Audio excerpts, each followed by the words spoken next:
You're listening to The Current. I'm Jill Riley, joined in the studio by the band Khruangbin. DJ is here, Laura is here, Mark is here. Welcome back to The Current, and welcome back to the Twin Cities. Thank you so much for having us. It's nice to have you back. I love it here. You know, ahead of this interview and ahead of your First Avenue show, I wanted to take a look back at what venues you've played in the Twin Cities. Because an old friend of mine had posted a picture of you guys playing in the 7th Street Entry back in 2016. And it was so cool to see just you guys on that small stage in the Entry, and then seeing the progression of, then the Turf Club and First Avenue Main Room and the Palace Theater. But you've made a pretty deliberate decision to play First Avenue, because I'm thinking, wow, they could play a much bigger venue. So this is all related to something big that you did for the 10th anniversary of your debut album. So I really want to kind of get into talking about the updated version. Is that kind of the right way to put it? The updated version, or the revisited maybe version? Revisited. Okay, revisited version of The Universe Smiles Upon You. So the 10th anniversary, on the 10th anniversary of that album, you released a revisited version, and I wonder what the motivation was to revisit the album. Yeah, we really just wanted to celebrate 10 years of this album coming into the world, and we kicked around some ideas about how to do that, and that was the one thing that felt the most like what we would do if you told the kids 10 years ago, hey, this is all going to happen. That's what we would have done. So that's what we landed on. Yeah. I think often I get into these conversations about, like, if you could go back in time, what would you do differently? And that's kind of a scary rabbit hole to go down, because you never know what you'd change. But the conversation will lead in a direction of, if you could go back in time, would you just go back to what you knew then, or would you want to go armed with what you know now? And that, it seems like that's what you're saying in approaching revisiting an album. Yeah. There's no possible way that we could re-record the record exactly how it was, and that wasn't the intention. It was like, well, these are the songs. This is how we're going to interpret it in that moment and capture it on the same days to the 10-year anniversary. Like, we recorded it exactly 10 years from when we recorded the first one. The weather was not that different, maybe even colder this time. But yeah, other than that, the environment was the same. We used the same gear. We're the same, but we've got some extra miles on us. Mm-hmm. Mm-hmm. Miles, knowledge. Yeah. Let's call it that. Wisdom. I like that. So tell me about where you recorded it, because I keep reading The Barn. The Barn. Now, Yeah. I grew up in Minnesota. My mom's family had a dairy farm. So barn maybe means something different to me, like thinking about like studio equipment and thinking about a barn. But describe it. It's a barn. It's a barn. It's a straight up barn. It's a real barn. Okay. It was used to house tractors. Okay. And it's on Mark's family's property. And they traded tractors in for cows. Mm-hmm. Much more beautiful. Yeah. Cows are much more beautiful. And so there was just an empty barn.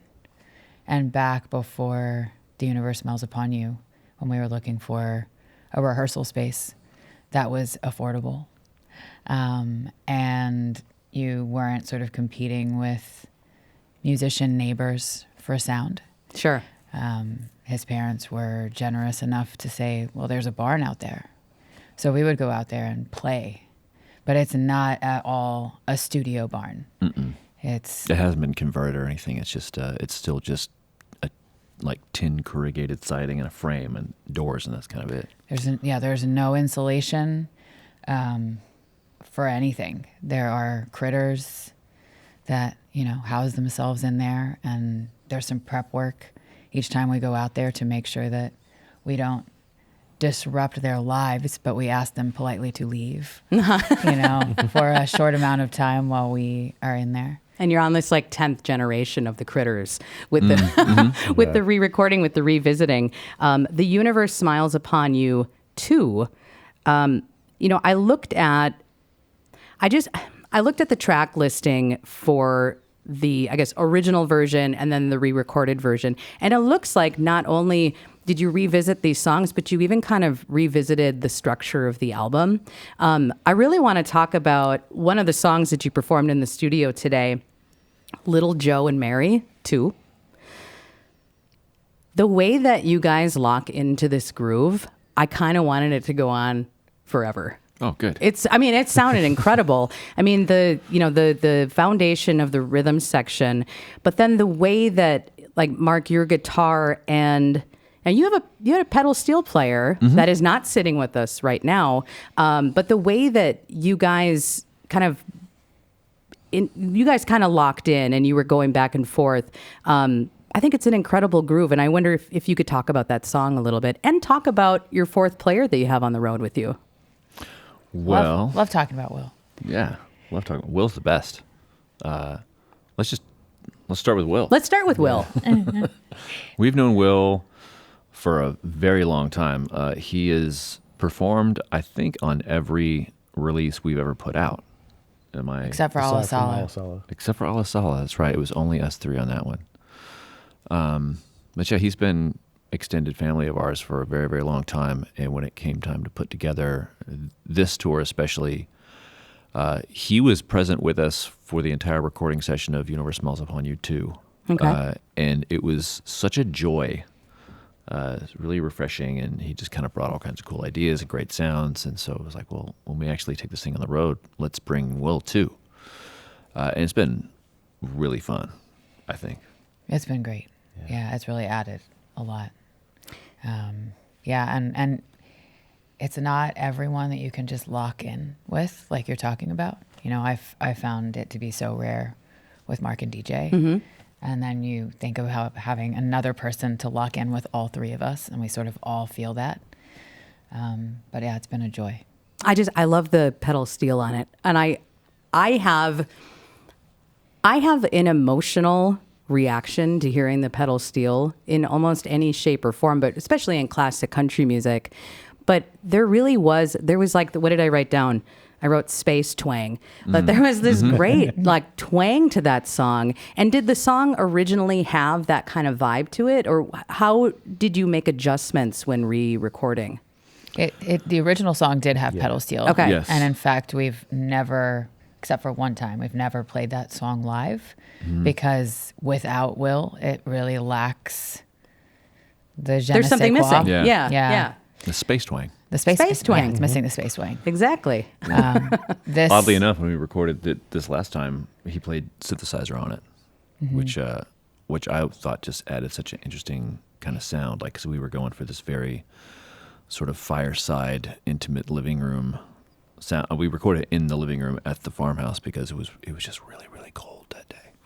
And Mark really wanted the sound of a fire. Yeah. In the recording, which it was there and it's in there. Yeah.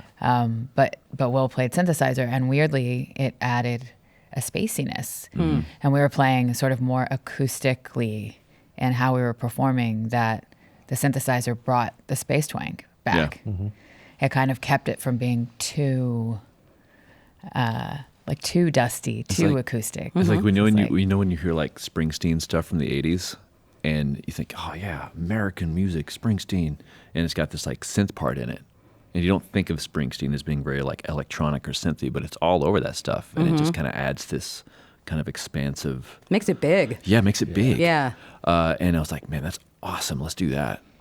So hats off to Springsteen. Well, hats off to you guys. I love it. That version that you recorded here at the Current, I was just, I was like in the zone. I wasn't in your zone, but I was in a zone. You're listening to The Current, and I'm talking with Khruangbin. We are talking about The Universe Smiles Upon You for the 10th anniversary of the album. It was revisited. So The Universe Smiles Upon You 2. And you guys are currently on tour in support of this revisited album. And you made a deliberate decision to play smaller venues. And I wonder if you could talk about that a little bit, what the motivation was there. Oh, just ticket sales were terrible. So That is not true. That can't be true. We've been sort of like fantasizing about this tour for years, ever since the venues started to get bigger. We like loved this exact size of room. First Ave is like one of the rooms we think of. 930 in DC. There's like these certain rooms that just have this energy that you just can't get when the stages get bigger. The first row gets farther away. Yeah. You can see less people. And we get further away too because we have to fill the stage. We have to like make it visible for the people in the back. You know what I mean? Because we want everybody to get a good show. You play the smaller venues, and it's just like that energy that we can create because we're all close on stage, and we're through amps, and we're using wedges, and Yeah, we're not using in-ear monitors, which is another thing. It's like you're really connected to the room. Yeah. I mean, you can hear every single person yelling. It's awesome. But you like it. You like that energy and that feedback. Yeah. it's awesome. I mean, we also like the big stages, and we also like the production and kind of getting to make art in that other way. But this album felt like the perfect time to sort of give ourselves the gift of going to these rooms that we loved in the moment and going back with the wisdom, but sort of being playful with that time of our lives that is impossible to recreate, but we can kind of like dip a toe in. Yeah. I was just mentioning various venues that you've played in the Twin Cities and kind of going back to probably that first headlining tour of playing in the 7th Street Entry. Do you have any moments that you recall from, I know 2016, but do you have moments that you recall from like that part of the tour, come into Minneapolis for that show? Yeah, absolutely. I remember the first time we played here, it was, seeing the stars on the brick wall outside and looking at all those names, and obviously Prince being the legend he is and recording Purple Rain there. I remember the first time we played First Ave. After the show and everybody had cleared out, we all took a trip back into 7th Street Entry and kind of stood in the room and just kind of looked around like, wow, like it seems so small now, after playing that stage. And there's always been kind of a longing to get back to the more condensed rooms because there's just a different energy when people are gathered more, packed together in a smaller room. You're closer to the crowd. You can actually hear people from the stage. It's great. When I think it was when we played First Ave, I went and did a yoga class, and it was like a really good vibe. Not all yoga classes are created equal. Okay. and I was just it was a really good space. I was having a really good time, and the building got struck by lightning, and we all had to evacuate, and we're all in the street. And I was talking to one of the girls that was working out next to me, and I was like, wow, it was so good in there. This is wild. She's like, that's Prince's old studio we're in. Whoa. And I was like, whoa, Yeah. how does that happen? We saw Marauder here. Yeah. I have a lot of memories here. I mean, 7th Street was the first time we got on that stage. It actually it did feel really big. I mean, they all felt big at that time. Like it's kind of like our first big tour like that in the States, and I'm really glad we kind of started small and got, bigger and bigger like clubs, because I definitely wouldn't want to just drop into a 15,000 cap room. I don't think I could really handle that one. That sounds terrifying, But actually. I really do like Truly. the kind of size that we're playing in right now. It just feels really good. It feels really comfy. Yeah, well, I think in honor of the comfy spaces in the Twin Cities, DJ, I got to call out your hat. You can't see this if you're listening on the radio, so you have to watch the video on YouTube. But I love that you packed your Turf Club hat for this tour. I had to have it with me. It was one of the things that I've had it since we played Turf Club, and I fished through my stuff, and I was like, this is the time to bring it out and rock it in Minneapolis. So glad I still have it. I'm talking with Khruangbin on The Current. And, before we wrap up, at The Current, we've been following along with your career and just enjoying playing your albums. I mean, at this point, 4 studio albums, a collaboration album with View Farka Toure, a couple collaborative EPs with another Texan, Leon Bridges. I mean, as the years have gone by, I just hear more sounds from more parts of the world. And when listening to your band, I can't pinpoint where you're from, but I do know that you're from Houston, Texas. And I wonder what role Texas or what role Houston plays in your music, because I don't know if like I would put your band on a map, but it certainly is. I mean, you have a home. Yeah. Oh yeah, I mean, to me, I think that we wouldn't sound like the way we do without having come from Houston, given that it's such an international city, and so many people move there from all over the world, and you grow up with first and second generation immigrants from everywhere, and it just becomes kind of part of your DNA.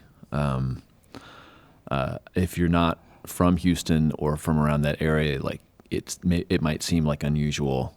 Yeah, I've never been there. For us, yeah. it's just very kind of normal. You know?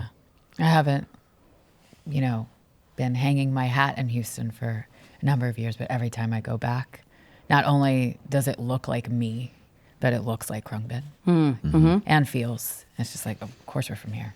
This is Khruangbin. Yeah. Yeah, we really just wanted to take everything that we love about growing up there and the music and the arts and just put it into this project.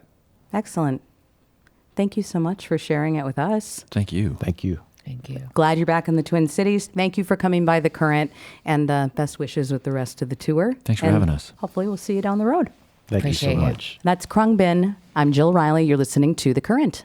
The Current is public media made possible thanks to member support.